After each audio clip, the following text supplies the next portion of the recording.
ओम नमो भगवते वासुदेवाय नमः। जय श्री कृष्णा। भाद्रपद मास के कृष्ण पक्ष की अष्टमी तिथि के दिन कृष्ण जन्माष्टमी पर्व हर्षोल्लास के साथ मनाया जाता है। इस दिन भगवान श्री कृष्ण का जन्म हुआ था। भगवान श्री कृष्ण का जन्म मथुरा के कारागार में वासुदेव की पत्नी देवकी के गर्भ से हुआ था। देश भर में कृष्ण जन्मोत्सव की तैयारियां जोरों शोरों से शुरू हो गई हैं। भगवान श्री कृष्ण का जन्म भाद्रपद माह कृष्ण पक्ष की अष्टमी तिथि को रोहिणी नक्षत्र में हुआ था। भगवान श्री कृष्ण की जन्म कथा। जन्माष्टमी के दिन रात्रि में बड़े धूमधाम से भगवान कृष्ण का जन्मोत्सव मनाया जाता है। इस दौरान कान्हा के भक्त विधि विधान से पूजा करते हैं और व्रत रखते हैं। इसी के साथ ही जन्माष्टमी की कथा सुनने का बड़ा महत्व है।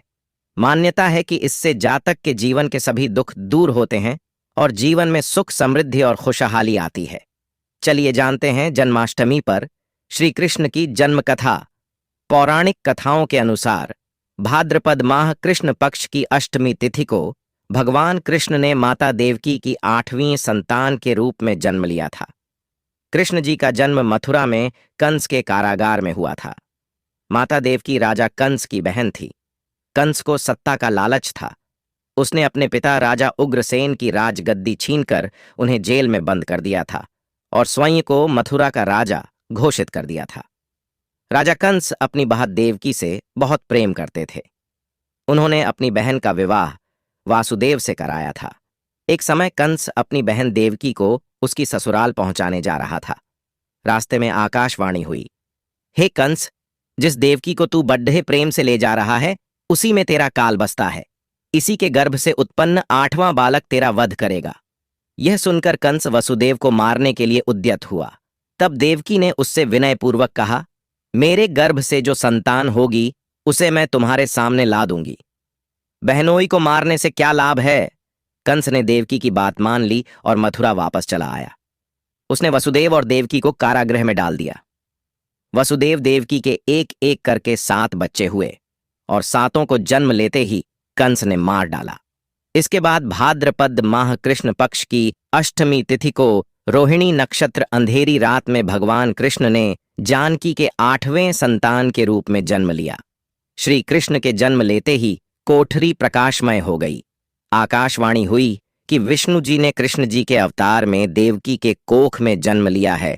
उन्हें गोकुल में बाबा नंद के पास छोड़ आएं और उनके घर एक कन्या जन्मी है, उसे मथुरा लाकर कंस को सौंप दें। आकाशवाणी सुनते हैं वासुदेव के हाथों की हथकड़ी खुल गई। सभी पहरेदार सोने लगे। कान्हा ने एक टोकरी में बाल गोपाल को रखकर सिर पर रख लिया और गोकुल की ओर चल पड़े। कान्हा को गोकुल धाम ले जाने में वासुदेव को कई मुसीबतों का सामना करना पड़ा। यमुना नदी कृष्ण जी के चरणों को स्पर्श करने के लिए उफान पर आ गई, लेकिन चरण स्पर्श के बाद वह फिर से शांत पड़ गई। वह कान्हा को बाबा नंद के पास छोड़ आए और गोकुल से कन्या को लेकर वापस लौट आए। जेल अपने आप बंद हो गया और उनके हाथों में हथकड़ियां लग गईं। कन्या की रोने की आवाज सुनते ही सभी पहरेदार उठ गए। कंस बंदी गृह आया। वह कन्या को देवकी और वासुदेव की 8वीं कन्या समझ उसे मारने चला, लेकिन वह आकाश में उड़ गई और फिर से आकाशवाणी हुई कि कंस को मारने वाला अब इस दुनिया में पैदा हो चुका है। बाबा नंद और उनकी पत्नी मां यशोदा ने कृष्ण जी का पालन पोषण किया। राजा कंस ने कृष्ण जी का पता लगाकर उन्हें मारने की खूब कोशिश की, लेकिन कंस की सारी कोशिशें विफल हुईं और कृष्ण जी को कोई मार नहीं सका। अंत में श्री कृष्ण ने कंस का वध किया। राजा उग्रसेन को फिर मथुरा की राजगद्दी सौंप दी। इस तरह से जन्माष्टमी की व्रत कट्ठी पूरी हुई। भगवान श्री कृष्ण जन्माष्टमी के दिन व्रत रखने से संपूर्ण इच्छाओं की पूर्ति होती है। इस दिन विधिपूर्वक यशोदा नदन की पूजा करने से सुख समृद्धि का आशीर्वाद मिलता है। वहीं जिन दंपतियों की संतान की चाह है, उन्हें जन्माष्टमी की दिन लड्डू गोपाल की उपासना करना चाहिए। ज्योतिषाचार्य के अनुसार इस वर्ष विशेष ग्रह नक्षत्र में होने की वजह से जन्माष्टमी को काफी शुभ माना जा रहा है। साधना करने के लिए श्री कृष्ण के भक्तों के लिए यह बहुत महत्वपूर्ण समय है।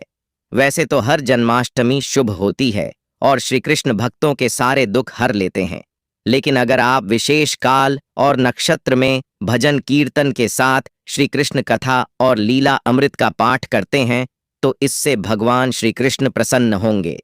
राधे राधे। जय श्री कृष्ण।